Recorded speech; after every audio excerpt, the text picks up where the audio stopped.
Hello বন্ধুরা, এখন আমি এই ভিডিওর মধ্যে ডে 9-এ বাংলা সিনেমাগুলো কতগুলো অলমোস্ট ফুল এবং হাউসফুল শো দিয়েছে সেটা নিয়ে কথা বলবো।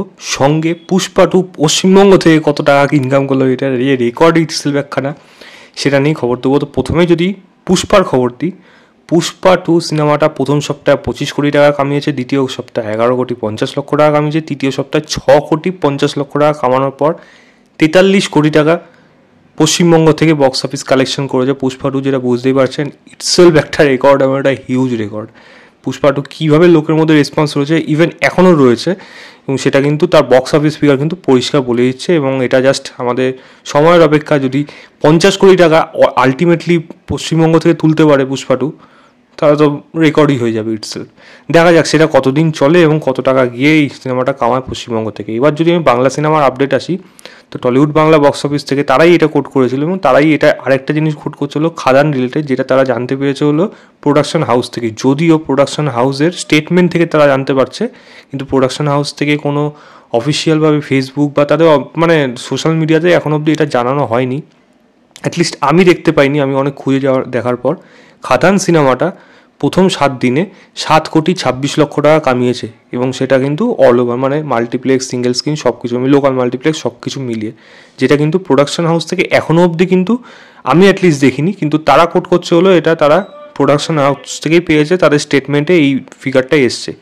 এবার যদি আমি বলি যে ডে 9-এ বক্স অফিসে কোন সিনেমাগুলো কতগুলো অলমোস্ট ফুল শো দিয়ে দিল, তাহলে খাদান 63খানা অলমোস্ট ফুল শো দিয়েছে, 5খানা হাউসফুল শো দিয়েছে। ইটসেলফ একটা, মানে প্রত্যেক দিনই একটা করে রেকর্ড, এবং খাদান তার পুরো বক্স অফিস বজায় রাখছে, এবং এটা তারা আগামী দিনে আরও এগিয়ে যাবে। আজকে রোববার, এবং এই ফিগারটা কোথায় গিয়ে দাঁড়াবে, এবং এই আশা করি রোববার দিনে এই সিনেমাটা at least Tollywood Bangla box office যখন রাত্রেবেলা হয়তো কোট করবে, তারা 80-90টা তো মিনিমাম কোট করবে, এবং তার মধ্যে প্রায় 10-12টা হাউসফুলও থাকতে পারে। এবং আলটিমেটলি প্রোডাকশন হাউস থেকে কটা জানাবে হাউসফুল গেছে, আশা করি আজকের দিনে প্রোডাকশন হাউস থেকে জানাবে যে 100-র উপর কিন্তু তারা করেই দেবে আরামসে, যে তার উপর যে হাউসফুল অলমোস্ট ফুল শো গেছে। আমি যদি সন্তানের কথা বলি, সন্তানও কিন্তু বেশ ভালো রকম বক্স অফিস হোল্ড দেখাচ্ছে, এবং 9 নম্বর দিনে 45খানা অলমোস্ট ফুল শো দিয়েছে। হাউসফুল শো তারা একটাও দেয়নি, তারা box office, Tollywood Bangla box office বলছে বুক মাই শো এর ডেটা দেখে। তবুও বলবো সন্তান কিন্তু বেশ ভালো রকম ওয়ার্ড অফ মাউথের জন্য কিন্তু এই সিনেমাটা বেশ ভালো রকম গ্রো করেছে, এবং সেটা কিন্তু চোখেই দেখা যাচ্ছে। তৃতীয় কথা বলবো চালচিত্র বলে সিনেমাটা, যেটা 9খানা অলমোস্ট ফুল শো দিয়েছে, এবং এই সিনেমাটা পুরোপুরি মাল্টিপ্লেক্স ওরিয়েন্টেড, কিন্তু বেশ ভালো রকম রেসপন্স পাওয়া যাচ্ছে। ইভেন সিঙ্গেল স্ক্রিনেও কিছু কিছু জায়গা কিন্তু বেশ ভালো রকম রেসপন্স পাওয়া যাচ্ছে, এবং লোকের মধ্যে কিন্তু ওয়ার্ড অফ মাউথ বেশ ভালো, এবং তারা কিন্তু তার যে পার্ট 2 আসছে সেটা কিন্তু তারা অ্যানাউন্স করে দিয়েছে।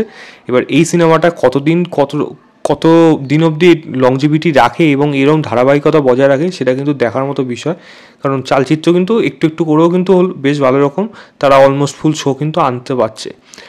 উল্টো দিকে যদি 5 নম্বর স্বপ্নময় লেন বলি, এই সিনেমাটাও কিন্তু 8খানা অলমোস্ট ফুল শো আনতে পেরেছে, যেটাও কিন্তু এটা একটা, এই সিনেমাটা এবং চালচিত্র যেই কটা স্ক্রিনে এসছে সেই তুলনায় কিন্তু বেশ ভালো রকম কিন্তু রেসপন্স দেখা যাচ্ছে। এবার অডিয়েন্সের মধ্যে, লোকের মধ্যে যেরকম রিয়াকশান থাকবে সেই অনুযায়ী ফিগার থাকবে, এবং সেখানে দেখা যাচ্ছে যে মোটামুটি একটা ধারাবাহিকতা কিন্তু 5 নম্বর স্বপ্নময় লেনও কিন্তু নিয়ে আসছে। এবার দেখার বিষয় হলো এই সিনেমাটাও কতদিন আলটিমেটলি এক্সটেন্ড করতে পারে, তার লংজিভিটি এবং ধারাবাহিকতা কতদিন বজায় থাকে। আপনারা কোনটা নিয়ে এক্সাইটেড অবশ্যই সেটা আমাকে প্লিজ কমেন্ট করে জানাবেন, এবং এই ভিডিওটা ভালো লাগলে প্লিজ লাইক, শেয়ার এবং চ্যানেলটাকে অবশ্যই সাবস্ক্রাইব করে দেবেন। বাই।